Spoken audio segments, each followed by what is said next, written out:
Eilėraštis. Elektrėnų, bala ir šulinys. Protėviai senai žinojo, šuliniuose daug jėgos, o bala baisus likimas, nelinkėčiau niekados.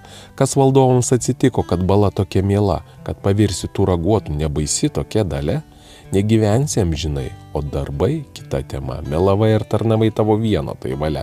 Šis pasaulis tai drama, melas ir tiesa tampa didelė bala, šulinys kita pusė ir šviesa ir atgaiva. Paprastas žmogus esu, šulinį ramiai kasu, gerti iš šio galėsiu ir kitus kartu pakviesiu. Troškulys didi jėga, atvira visiems bala, prakeismas balos yra, laksi vienas paslapčia. Melavai ir tarnavai šiam pasaulį laikinai, moneta tau taps našta, geras žodis vyks drauge, šulinį dar viską su, padėkas visas renku, visa tai labai brangu, pasiimsiu tai kartu, jei balos tu šeimininkas, monetas kaupi tada, tik tai vieną nepamirški, nepaimsi jų drauge. Lik krašte šitam brangiam, tik randai, žaizda gili, ką tu miestui padarei, panašu nesupratai.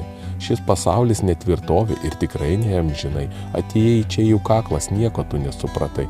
Netvirta tavo kupra, tiesins grabo ją lenta, asmeninė tai drama, asmeninė tai kančia, kad kol gyvas, nevėlu, kaupk energiją kartu, protėviai tau pasakytų, padėka labai brangu. Melas yra ta jėga, kuri virsta aimana, geras darbas ta jėga, kuri virsta padėka.